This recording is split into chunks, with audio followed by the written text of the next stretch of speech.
Did you know the hidden meaning behind Akaza's tattoos? Or which demon moon is Muzan's favorite? Here are 23 secrets you probably didn't know about the upper moons. Starting off with the fact that Muzan's favorite demon isn't Akaza or Kokushibo. It's actually Gyoko. Crazy, right? But according to the fanbook, there's a pretty interesting reason behind this. Gyoko earns Muzan a lot of money thanks to his beautifully crafted pots, which are highly valuable and fetch high prices. Guess that explains how Muzan can afford all his Michael Jackson cosplay outfits. And while Gyoko might be one of Muzan's favorite demons, Doma is definitely his least favorite. Despite Doma's worship and loyalty, Muzan doesn't like him at all. The reason is simple. Doma doesn't truly feel anything. Muzan wants fear, emotion, and devotion he can sense. But Doma's lack of emotional depth and constant smile make it impossible. His overly friendly attitude, his weird offers to hurt himself, and the fact that he doesn't even respect Muzan just push it further. Muzan hates him, but he still keeps him around because he's really powerful. Moving on, let's talk about the crazy Doma-related detail you probably missed in the anime. During the flashback where Gyutaro is turned into a demon, Doma makes an appearance. If you look closely at Doma's eyes during the scene and compare them to the scene from Season 3, you'll notice a huge difference. In the flashback where he meets Gyutaro and Daki, you can clearly see the Japanese letters that say Upper Moon 6. This shows he held the rank at the time. However, in Season 3, if you look closely again, the letters in his eyes now read Upper Moon 2. This is a crazy small detail that most fans probably missed. And speaking of Gyutaro and Daki, have you ever wondered why Gyutaro had such a disfigured face? Well, that was due to a disease known as congenital syphilis. It was passed down from his infected mother during pregnancy. This was the main reason for all the dark spots we saw on his face. It's truly tragic, but it gets even worse. Because Daki's name as a human was Ume, a name which shares the same kanji as syphilis in Japanese, the very disease that killed their mother. But that is not the only Daki-related secret, as her character is actually inspired by Japanese folklore, particularly two yokai, the Rokurokubi and the Jatai. Rokurokubi are women whose necks stretch while they sleep. Although they're not violent, there is a more dangerous variant known as the Nuke. The Nuke has a detachable head and feeds on human blood. Next we have the tragic secret behind Akaza's blood demon art, his compass needle technique. If you take a good look at it, you'll notice that it doesn't look like a compass at all, but it looks more like a snowflake. Why is that? Well, that is because Akaza's blood demon art is subconsciously modeled after the snowflake hairpin his late fiancé once wore. His other attacks as well are inspired by fireworks, as he once made a promise to his fiancé to take her to see the fireworks. Now that is true love. While Akaza's tattoos make his design stand out, did you know they actually hold hidden meanings? Akaza's tattoos are historically accurate. They are inspired by the Edo period, during which criminals were marked with tattoos. These tattoos made their crimes immediately recognizable. His hand tattoos are similar to Sukuna's from Jujutsu Kaisen. They originate from the Itazumi Kei, a form of punishment. This practice involved marking criminals with tattoos in places like Nara. These tattoos symbolize rebellion or wrongdoing. Meanwhile, his face tattoos follow traditional Japanese customs, where face markings indicate serious crimes. This all ties into the three-strike system, where a person's limbs would be cut off after their third tattoo, adding an extra layer of depth to Akaza's design.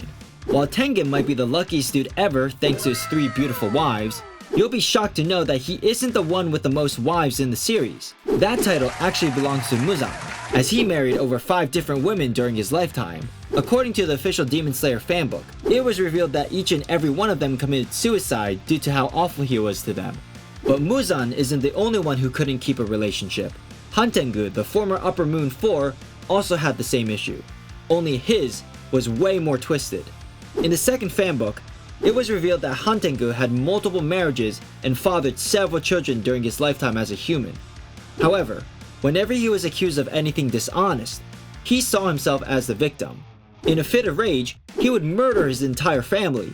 Afterward, he would repeat the same cycle with someone new. This terrifying pattern went on for years, until he crossed paths with Muzan. While watching the anime, you might have noticed that all of Hantengu's clones sound slightly different, and you'd be right to think so. After doing some digging, it turns out each clone is actually voiced by a different voice actor. Sekiro is voiced by Yuichiro Umehara, Karoku by Kaito Ishikawa, Urogi by Shunsuke Takeuchi, and Aizetsu by Soma Saito. But that's not the only Hantengu related secret. If you fast forward to the scene where all the clones merge to form Zohakden, you'll notice something wild. His outfit is actually a fusion of all the clones' designs. His sleeves match Aizetsu's. Those purple ropes around his neck are the same ones Urogi wears around his waist, and the belt-like pattern across his waist is straight from Sekiro's kimono. Did you know that Kokushibo was once challenged by his rank by 3 other demons? This was revealed in one of the official databooks. Surprisingly, one of them was Akaza. What's crazy is after defeating them, Kokushibo absorbed 2 of the challengers, but spared Akaza. Why? Because it was stated that Akaza was actually his favorite among the Upper Moons. Speaking of Kokushibo, there's a terrifying secret you might have missed. According to the fanbook, Kokushibo once wiped out the entire Demon Slayer corps during the Sengoku era, including the previous leader, whose severed head he brought straight to Muzan. Ever since that brutal massacre, the leaders of the Demon Slayer Corps have been kept in hiding. This is to prevent such a tragedy from happening again. The Kakushi Squad was also created to help assist them. If you take a good look at Akaza's fingernails, you might notice something interesting. They're not as long as the other Upper Moons. Why? It's actually quite simple. He likes to get up close and personal. If he had long nails, he wouldn't be able to form a proper fist to fight. Now that's some crazy attention to detail.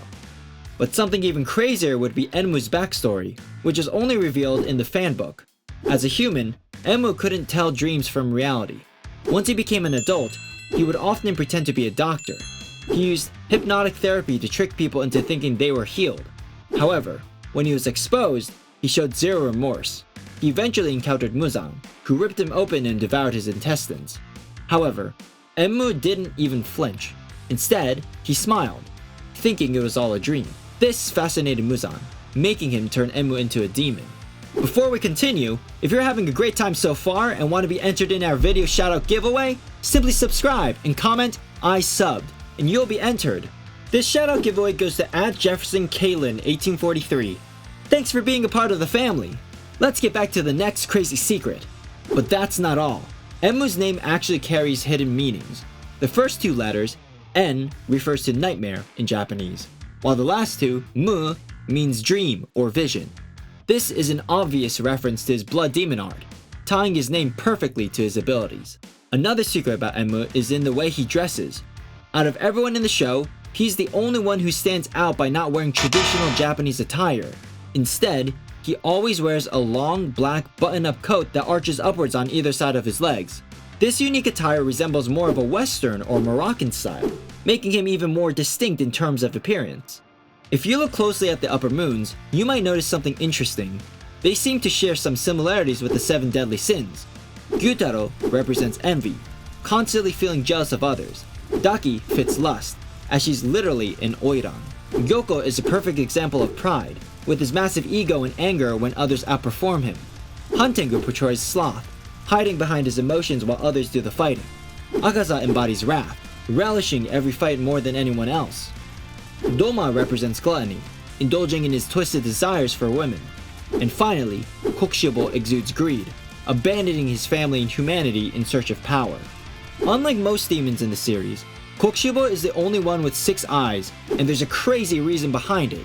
Just like the Yorichi Type 0 doll, it was built with 6 arms to replicate Yorichi's insane swordsmanship.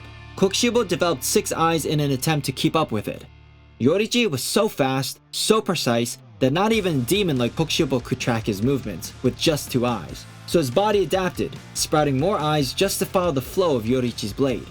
Another wild secret about Kokushibo is that his blade isn't made of metal like everyone else's. It's made entirely out of his own flesh. And get this, it even has a name, Kyokuka Musari, which translates to Hollow Cry of the Godless. Some fans believe that the godless part might actually be a reference to Yorichi.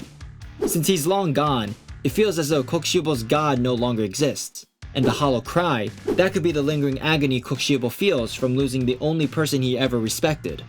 In the Demon Slayer fanbook, when the Upper Moons were asked what it felt like to be slain by certain breathing styles, they all gave interesting responses. But when Muzan was asked about sun breathing, his reaction was far more intense. With an angry look on his face, he claimed that it was incredibly unpleasant. But that's not the only secret about Muzan that was revealed in the fanbook. One of the juiciest parts actually shows what Muzan really thinks about each of the Upper Moons. He sees Kokushibo as more of a business partner than a follower. He views Ducky as a stupid child. When asked about his favorite demons, he admits they are Gyutaro, Akaza, and Gyoko.